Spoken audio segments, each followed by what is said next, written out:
Doctor মারুফের doctor মারুফের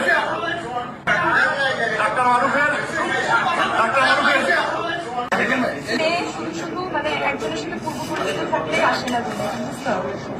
তার মানে আপনাদের রিলেশন একটা আমাদের বড় গিয়ে আছে তো বিবাহিত উনি ফাঁসানো হয়েছে আর কি। আমাকে মারধর করে এখানে একটা পরিস্থিতির মধ্যে ফেলানো হয়েছে। আমার পরিচিত তার বাবার অসুস্থতা বলে আমাকে কল দেয়, যার কারণে আমি আসি কথা বলার জন্য। এরপরে আসার সাথে সাথে 8-10 জন দরজা ভেঙে ঢুকে আমাকে মারধর শুরু করে। আপনারা দেখতে পাচ্ছেন আমার যে অবস্থা দেখে। এখানে সুমন সহ তার 8-10 জন সহযোগী আমাকে মারধর করে। এই আমার পরিচিত, পূর্ব পরিচিত। কলেজ দেখেন, অসুবিধা নেই, আপনার কলেজ চেক করতে পারেন, করা হয়েছে আর কি। আমি আমি আমি এখানে কোনো মেয়ে নিয়ে ঢুকিনি, ঠিক আছে? এটা আপনারা দেখেন।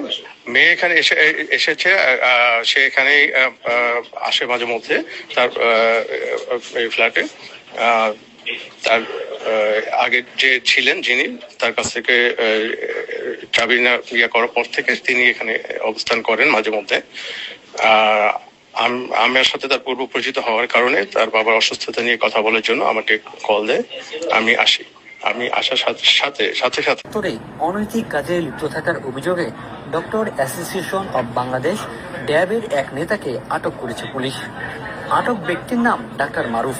প্রত্যক্ষদর্শীদের বরাতে জানা যায়, মঙ্গলবার দুপুরে হাসপাতালের চিকিৎসকদের ব্যবহৃত একটি কটেজে এক নারী সহ সন্দেহজনক অবস্থায় পাওয়া যায় ডাক্তার মারুফকে। আমি এখানে আসার পর ওনাকে ডেকেছিলাম। উনি আমার পূর্ব পরিচিত, আমি ওনাকে চিনি, উনি আমার পূর্ব পরিচিত, এতটুকুই। অবশ্যই একজন মেয়ে শুধু শুধু মানে একজনের সাথে পূর্ব পরিচিত থাকলেই আসে না রুমে, এটা বুঝতে হবে। বিষয়টি স্থানীয়দের নজরে এলে তাৎক্ষণিকভাবে ঘটনাস্থলে গিয়ে তাদের আটক করে এবং পুলিশে খবর দেয়। খবর পেয়ে হাসপাতালে ছুটে আসেন হাসপাতালের পরিচালক ও মেডিকেল কলেজের অধ্যক্ষ। তারা ঘটনাস্থলে উপস্থিত হয়ে দুজনকে ও স্থানীয়দের কাছ থেকে ঘটনার বিস্তারিত শুনে সংশ্লিষ্ট দুজনকে পুলিশের হাতে তুলে দেন। রংপুর মেট্রোপলিটন পুলিশের ওসি গণমাধ্যমকে জানান, আটককৃত ব্যক্তির বিরুদ্ধে আইন অনুযায়ী ব্যবস্থা নেওয়া হবে। মেডিকেল কর্তৃপক্ষ আমাদেরকে সংবাদ দেয়, আমরা আসি। আসার পর আমরা বেশ কিছু লোকজন দেখতে পাই। তারা জানায় যে এখানে দুজন অনৈতিক কার্যে তারা স্থানীয় লোকজন আটক করছে। সেই ভিত্তিতেই তারা আমাদেরকে হ্যান্ডওভার করেছেন। আমরা সেই অপরাধে আমরা তাকে মানে আইনগত ব্যবস্থা করি। এই অপরাধে আইনগত কি ব্যবস্থা নেওয়া হবে? আমরা তদন্ত করে যেটা হয় ডিউটি অর্ডিনেন্সে যে অনৈতিক কাজের জন্য যে অপরাধ, সেটাই আমরা নিই। এসে আমাদের একজন চিকিৎসকের বিরুদ্ধে অভিযোগ করা হচ্ছিল লোকজন যে ইনি একজন মেয়ে সহ এখানে অবস্থান করছেন। আমার চিকিৎসক ইনি হসপিটালে কর্মরত ডিরেক্টর মহোদয়ের আন্ডারে। তাকে আমরা যখন জিজ্ঞেস করি, সে আমাকে বললো যে আমার পরিচিত, সেই হিসাবে তার বাবার অসুস্থতার জন্য কথা বলতে আসছে। এটুকুই আমার জানা। আমি ব্যবস্থা এখন আমার যেহেতু আইনে যেটা বলে, আমি আপাতত পুলিশের কাছে এটা পরিস্থিতি জানাবো।